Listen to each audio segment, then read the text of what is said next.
Hi, everybody. Welcome back to our official Marymount Athletics podcast made by Marymount. My name is Ella DeNicola, and the goal of this podcast is to interview coaches, athletes, and admin, and for them to tell their story about who they are and how they got to this point.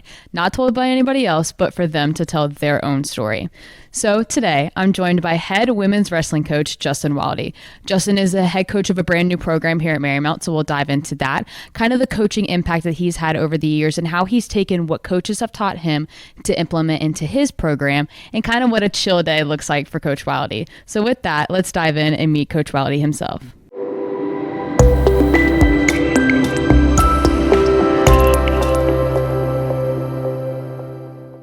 Hi, everybody, and welcome back to another episode of Made by Marymount, our second episode of this year.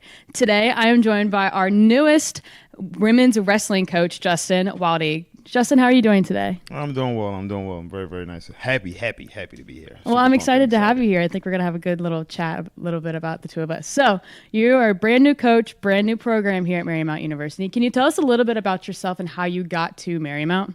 Well, just a little bit about myself. I'm the youngest of six. So technically, I've been wrestling all of my life because I'm the youngest. So that tells you how my record was. It was never winning as a kid. But all my brothers and sisters, we all played sports. I grew up in West Baltimore, and it was always football, basketball, run, baseball here and there. And then I stopped growing at like 5'6", 5'7". So I was like, all right, football's out the window. Basketball's out the window. You know, all my other siblings all have their respective sports that they're good at. Brother was football, my sister was softball, other sister basketball, other sister volleyball, other sister cheer. And I was just like, well, I'm the smallest. I got to be good at something. So I got to high school, played all of these different sports growing up, and I got to high school, and this giant, massive Omega Psi Phi Fraternity Incorporated black dude with a full beard walks over to me as a freshman in the cafeteria. I am maybe 5'1", 90 pounds. And he goes, "You playing football?" And I was like, "No, just want to make sure I can, balance the schedule with wrestling and, with football and school." Because in my head, I was going to play football. I was going to hit a growth spurt. It never came. And he goes, "Were you wrestling?" And I was like, all right, okay. And I whatever wrestled. he said went. Whatever he said went. He could have told me I was eating macaroni and cheese for lunch, and I would have ate it. But he said, "Well, you wrestling?" And I was like, "Wrestling?" The first thing that popped in my head is, Stone Cold Steve Austin, The Rock. I was like, I get to hit people with chairs and put people through tables. And I got in the room, and it's not what I expected by no means. But it was like immediately I just fell in love with it. I was the only person out there. It was just amazing. Can you tell me a little bit about that feeling of walking into your first wrestling practice? Kind of like obviously you're probably a little nervous. You're going into a sport, right, that you're not super familiar with.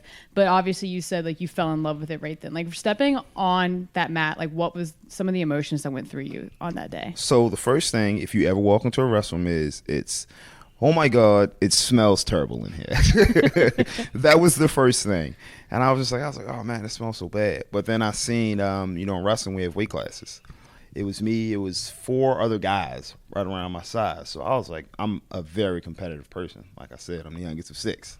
So if I want to do anything, you're going to be last if you can't beat your brothers and sisters to get to it. So I walk in there and I see 4 other people, and I'm like, oh yeah, I got this.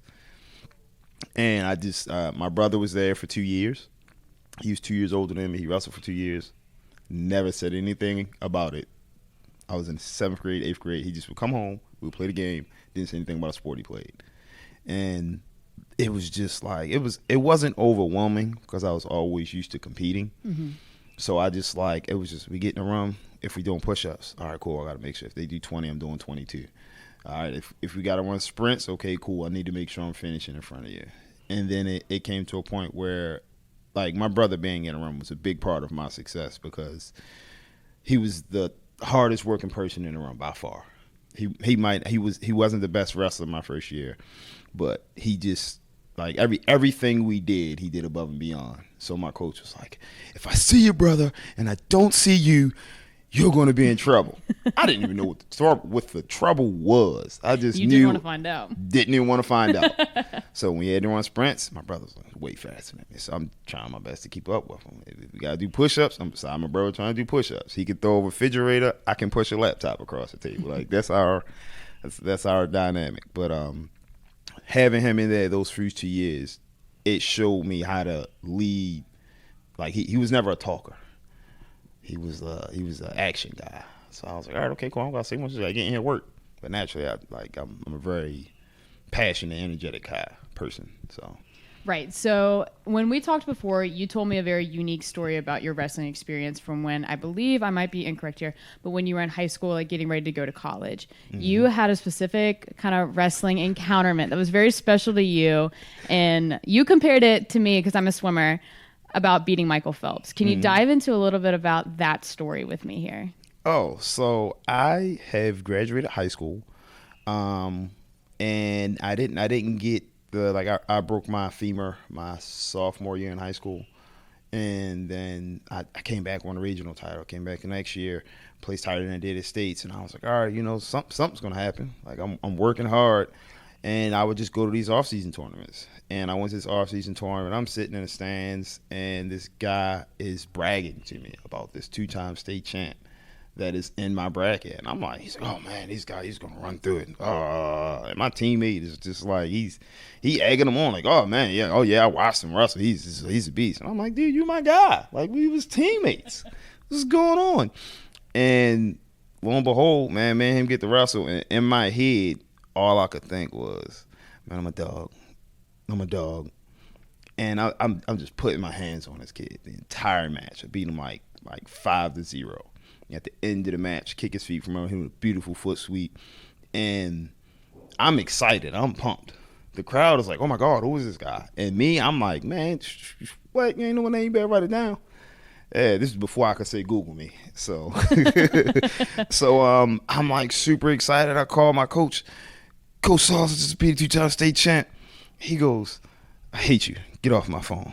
And he hung up on me. And I was just like, what did I do? Like, I thought he would be excited for me. Because at this time, I go to a community college. I'm working. I'm not really wrestling like I could be. And then I call my other coach. I said, Coach Dunn, I just beat a 2-time state champ. And he goes, man, you should be wrestling in college somewhere. And I was like, well, if you know somewhere, I'll go. And lo and behold, he literally knew somebody. He wrestled in North Allegheny High School in Pittsburgh, PA. He was the head coach at Clarion University named Teague Moore. He called him and said, all right, I got this guy. I'm going to send him up there. I was like, all right, I'll apply. I applied, never thought anything was coming from it. I got a letter in the mail saying, hey, you've been accepted to Clarion University. And I go up there. I'm just like, all right, I go up there. I'm from Baltimore. We've been in the city. I get to Clarion. It's about as big as this table. Downtown is about as long as Saints. And it was an antique shop, the Loomis, and county seat. That was downtown. And I went up there and I just buried myself in wrestling. So obviously wrestling has been a part of your life for a very long time, and it still is now. So let's dive in now to a little bit about coaching. And now it sounds to me like you've had some pretty significant coaches in your life. And I remember when we talked before, when you called one of your coaches, I think in this situation, you called him Pops. Yes. And I think that speaks large numbers to how you felt about your coach.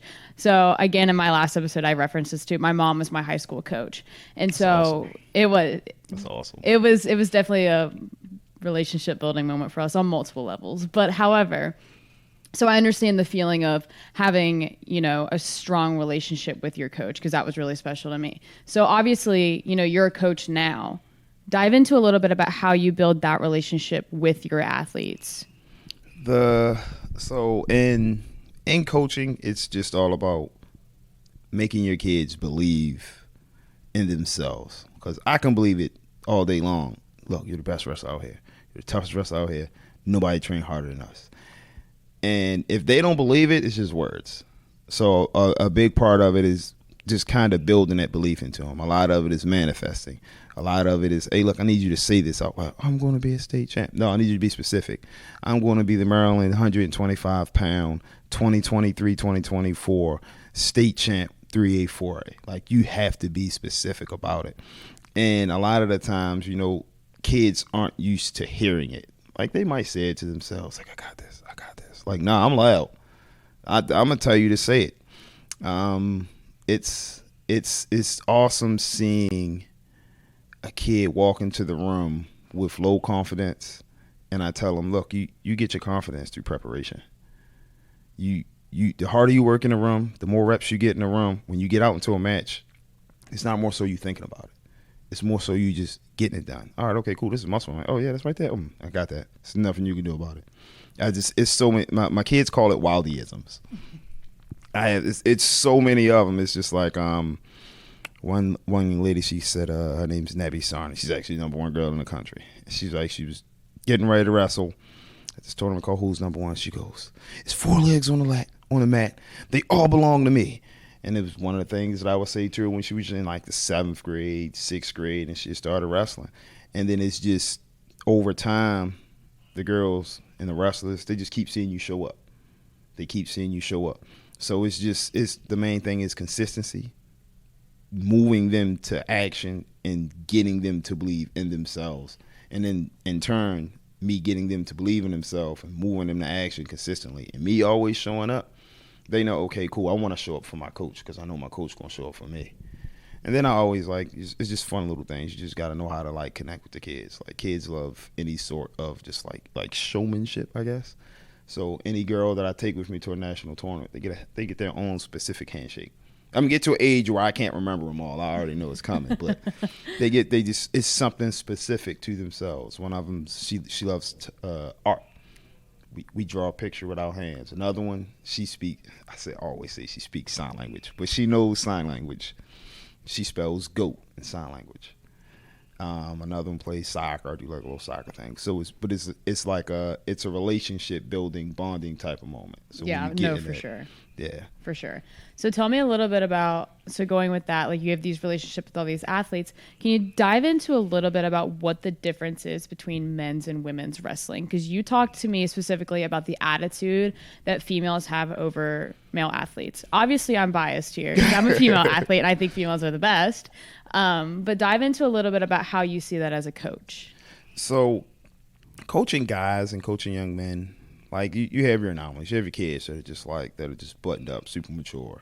But coaching a 15-year-old boy can be difficult sometimes because it's just like, 15-year-old boys are 15-year-old boys. You never know what they're going to talk about. But a 15-year-old girl who walks into a restaurant has a feeling of, usually if she's really good, she's probably the only one, maybe two in the room. And then if that other girl doesn't show up there, she walks in the room. When I walk in the room, it's, oh, man, it stinks. When a girl walks in the room, the first thought is, oh, man, my partner's not here. So it's like, it's a sense of, now I'm by myself. Now it's a sense of, well, I have to work harder than everybody else just to show that I belong in here, that I'm not, just in here for the wrong reasons. Because you get some coaches that are, they're a little old-fashioned to where, so it's like, don't be a girl. Or just as far as like talking about emotions and stuff like that. But girls are emotional. It's a fine thing. It's just, you just have to know how to coach it. I'll get girls that get super emotional and then just be ready to run through a wall for me. And then you get other ones where it's like, if I'm coaching a guy and I ignore him as a sense of like, look, this is like, wow, it's, it's like that cold shoulder. And he gets that sense of, I want to prove, okay, cool, I know coach got my back. But if I did that to one of the girls that I coach, it's like, oh my God, coach doesn't like me. Right. Like it feels like an attack on like you, like and it doesn't mean it. And that's not how you mean it, but it's just the way that people take different forms of coaching differently. Coaching girls has evolved me as a coach so much because just as far as being an athlete, like I wake up, I'm big and strong and fast. I can jump high. And then I'll coach a girl who's like, she's not big, strong, or fast. She just has heavy hips and she's super smart. So me during a move and just being like, all right, you hit it and you bow. It's like, coach, well, when you get to the apex of your elbow pull, do you turn your thumb down? And I'm like, what? The apex? And then I do it like 3 or 4 times and I'm like, oh yeah, I do that. So now when I coach it to someone else, and I break it down to a guy or I break it down to a girl, I'm a lot more meticulous. I'm a lot more detailed when I say it. So it evolves me as a coach in that aspect. And then it makes my pregame pep talks a whole lot better. Like that's one of my specialties. So going into your pregame pep talk, you told me about a specific saying that you have your athletes say back to you. And well, it's a question more or less that you ask them. maybe when they have a bad match or like, they're just having a bad day of practice. And you always ask them, what's your job? Oh, keep coming back. That's it. Tell me a little bit about how that mindset came to be, because I think that's really important, because I just actually, fun fact, I started my swim practice today, right? And it was hard, getting back into the grind's hard. But, my job tomorrow is to come back tomorrow and practice again. I actually thought about what you said this morning. Nice. So you're already leaving that impact on me. Wildyisms. But can you tell me a little bit about how that came to be and how that attitude developed? So when I first started wrestling, Edward Sauls Jr., Coach Sauls, stuff, he had maybe 30, 40 guys in the wrestling room. I was the smallest dude in there. My brother was in there. My other brother was in there. And I'm just looking at all these huge, monstrous, freaking super athletes. And I'm like, dude, how am I going to keep doing this? Like, every day. And at the end of practice, he told me, he told the group, he goes, all right, guys, y'all all got one job. And I'm thinking, win, be excellent, something like that. He goes, keep coming back. And he was like, as long as you keep coming back and you keep surrounding yourself with this, I said, you'll get the results that you want. You might not never win a state title, but you'll develop the characteristics of a strong man, the characteristics of perseverance, the characteristics of brotherhood, of sacrifice, and doing it every day. And you can only do that by keep coming back. So in 2003, he told me, 2003, he goes, 20 years, he goes, 15, 20 years from now, I'm going to be sitting in the stands, because he always talked about building a program, building a family. He goes, 15, 20 years from now, I'm going to be sitting in the stands with my assistant coach beside me, while two kids that I coach are coaching the team, while alumni on the side warming up the sidelines. And literally 2022, it was the county finals. Woodlawn probably did the best we've ever done in the past, maybe 2 decades. He was sitting in the stands. This is the first time I'd ever cried at a wrestling tournament. I swear it was just you have those moments. It was a full circle moment. Almost. Yes. Yeah. And my drilling partner in high school, Dexter Palmer, he was standing beside me. I'm sitting in the corner. D'Artagnan Grand Prix was sitting beside me. Kevin Justin, who was also my teammate, who moved to Florida, moved back, and he said, I'm trying to get back in the wrestling. I said, bro, what's your job? And he goes, huh? I said, you better stop playing. What's your job? He goes, oh, man, I ain't said this in years. Keep coming back. He's the assistant coach there now since I took this position. We're all down there. 2 other kids that I had coached that previously graduated, a little bit earlier, were there cheering for my guys that was wrestling. And the dude that was wrestling was literally, he was a 9th grader when all these guys was in a room. He was a knucklehead. He was, he was 6'4", 220 pounds. But he was in a 9th grade. But he was a big old baby. It was his junior year. And he pinned a dude in the county finals. We had 3 dudes wrestle in the county finals. They all won. And when David won, somebody freeze framed the picture. It was Coach Sauls. It was Coach Dunn. It was Antonio DeShields. It was D'Artagnan Grand Prix. It was Io Deji Fidario. It was Dexter Palmer standing beside me. It was D'Artagnan Grand Prix standing right there. It was Kevin Justin across the mat. And at the end, at the end of the match, I just was like, he said this. He said this. I got my suit on, my tie on, and when we get over there, I said, man, we all got one job, and I gave our talk. But it ended in, what's our job? Keep coming back. What's our job? Keep coming back. Warriors on 3, family on 6, and it's been like my coach used to say, love. He built the program with love. Yeah, but that's literally where it came from. I think that's very special, and I think as an athlete and somebody that's been in the sport for 17, 18 years now, there are still coaches, as you talk about, that have changed my life, that has changed my entire perspective on my entire sport, and will forever, that I will stay in contact with until the day I no longer can. We were at our conference final last February, and I remember texting my 2 coaches from when I was in high school when I lived in South Carolina. And I was like, guys, like, I'm nervous. Like, I'm nervous. And they were like, they told me the same thing. They were like, you are capable of this, you know, that extra like reinforcement, which you talk about again, going back to the way of coaching. You know, they knew how to coach me and they knew what to say in that moment. And then, you know, I obviously talked to Coach Natoli, but it was this very, you know, your coaches always know what to say. And I think that that's really important, and always having that outlet as an athlete's really special, because my parents are awesome, but hearing it from my coach it's just different. It's just very different. Oh, it's very different. I still call my coach to this day. Like it was a question about like doing a move. And I've been doing this move for like 15, 16 years. And I said to him, call him. He don't answer the phone, leave him a voicemail. Then I text him. I say, Coach Sauls, when you hit the stand-up, do you come up with the inside hand or the outside hand? And he sends me a message back. It's like this long, breaking down why I should do this, and this. He goes, man, why you still asking me questions like this? And he said, man, you surpassed all my expectations. And when I was in high school, like everything this man says to me is like etched in stone in my brain and in my heart. And he was like, I said, man, I remember when I was in high school, you talking to me about the 48 laws of power. I said, what's the first law? He goes, ooh, never outshine the master. I said, there you go, Pops. Thank you, though. I'm copying and pasting this. But he was just like, it's just moments like that. I still get excited when he like gives me a compliment. If he gives me a compliment, it's like, oh yeah, I feel validated. Right, because especially like sometimes the compliment from that person to you is the best thing. It's like, it's better than almost like winning a lottery. Like, it's, you know, you feel like so good about yourself. It's just like, yes, like thank goodness. So I have to ask, tell me a little bit about what you're most excited for being here at Marymount. Like, kind of like, what are you looking forward to, you know, with your team, being a new coach, being a new team, kind of like getting established this year. Tell me what you're looking forward to. Building. That's the fun part for me. Like, I'm weird. Like,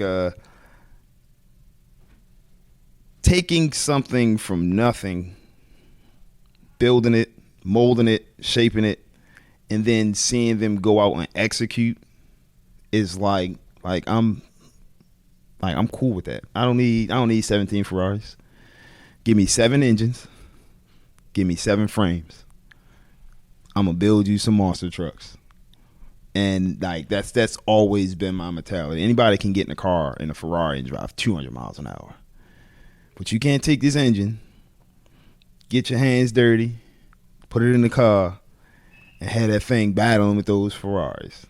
Like that's what I'm so excited about. The girls that we brought in now, I looked for 3 things when I was putting this team together. It's like, A, do they have good grades? Okay, cool. This shows when they can be disciplined in school. B, are they in shape? Like, physically, are you in shape? That shows me you can be disciplined physically. And then 3, I just looked at the relationships that they have, just like friends and family. I'm like, all right, okay, cool, you're emotionally stable. Because I know, I got 5 brothers and sisters. If I got an issue, I'm going to call my brother. My sister going to call me. My other sister going to call me. My mom's going to call me. So I know it's a support system. So I look for those 3 things. And I'm like, all right, okay, cool. We got those 3 things. We can build a solid foundation. Now, anything else that comes into this, it has to meet that standard. There is no, okay, cool, I'm a Ferrari. I don't drive on Fridays. Yeah, all right. We driving on Fridays. We driving on Saturdays. All right. We resting, recovering. You know, you can change your tires, do whatever you need to do on a Sunday, and then we right back on the road on a Monday. But those were like those key things, man. I'm just like, I'm excited to build it. Like when I was at Woodlawn wasn't a great school for wrestling. We built Woodlawn into a great school for wrestling. We built it into a competitive place in the state. And then my wrestling club, Headhunters Wrestling Club, we started, I think, in COVID. And he was like, Jason Freer goes, hey, man, what you think about one of the girls program? I said, man, I do it every Sunday. No other club are usually going on a Sunday. So cool, Sunday from 1 to 3 since 2020. We've had girls go to college, girls win national championships, girls win state championships. And all I do is I take a picture in May, in August, and then come states in March, I send that same picture out. Hey, these are the girls. These are the girls. That's the fun part. It's a young lady named Kaylee Moussard. She came in a wrestling room. She couldn't do a forward roll. I lie to you not. She could not do a forward roll. No one wanted to wrestle with her. She's going to Columbia University. She's a Fargo All-American, one of the most prestigious wrestling tournaments that you can win in the country. She's a Fargo All-American. And she's going to Columbia University on a full ride. And she's got like a 4.9 GPA. Graduated with like 4 AA degrees. I remember you and I talking about this. You and I were like, it can go above a 4.0. Like we were like, that's crazy. Like we didn't even know what that was insane. Good for her, but I think that's that's special. I learned that coaching girls. Learned that coaching girls. Very funny. All right. So to end off, we're gonna end on some little like fun questions. Okay. So as I asked Coach Shane in our last episode, if you weren't, obviously wrestling is very important to you, but kind of like what's a chill day for Justin Wildy look like? Just a chill day for me? Yeah, kind of like what are you doing on like a normal, maybe on your Sunday, on your rest and recovery day? What are you doing on a Sunday? The funny part is I'm actually still wrestling. So, but in all honesty, I love my dog. I have what a kind lab. of dog do you have? He's a lab mix. We rescued him at like 8 weeks. Oh, I love labs. Yeah, that's my guy. I love my dog. So I'm with my dog. I'm with my sons, and it's just something like my sons. He loves Ninja Turtles. So we'll be in the house playing Ninja Turtles. Like I'll put a backpack on and be like, "This is my shell." Put 2 swords in my back and run out having a Ninja Turtle fight. My other son Justin, he wrestles, but like just anything where is I'm just with them. Like I'm super competitive too. He's already like my size. Probably gets it naturally. Yes. I don't give him an inch. I know my time's coming, but it's no time soon for me and him. But for the most part, man, I'm with my dog. I'm with my kids. That's my thing. That's my happy place. They keep me grounded. They definitely keep me grounded. Or it's 6 of us. Let's see, 30, 34, 35. It's a lot. 34, 35, 36, 37, 40, 41. And we're all close. And my older sister doesn't live in Maryland anymore. But we'll all be like, hey, y'all want to go to the park? Yeah. And we just... Wow, you got this whole village of people at the park. All our kids out there playing. Hey, can I bring my dog? Oh, okay, cool, yeah. All right. And like that's a fun day for me. It's very relaxed. Takes away from all of the pressures and everything of coaching. All right. Well, I appreciate you being here, and I loved getting to talk to you and getting to know you past, especially on the coaching wise, but a little bit about where you got started. I think that's really important. So again, thank you so much for your time, and I personally am so excited to see what not only your girls accomplish this year, but what you teach them, because I think there's some valuable lessons to be learned. Oh, awesome. Oh, shout out to Kaylee Anderson. She's a girl we just recruited, 155-pounder. She placed, I think she got finished 8th at Beach World Wrestling in Romania this past weekend. Sweet. Wow, there we go. That's Welcome what we got from Marymount. There we go. All right. Well, again, thank you so much, Coach Justin. I appreciate it. You have a great day. Thank you.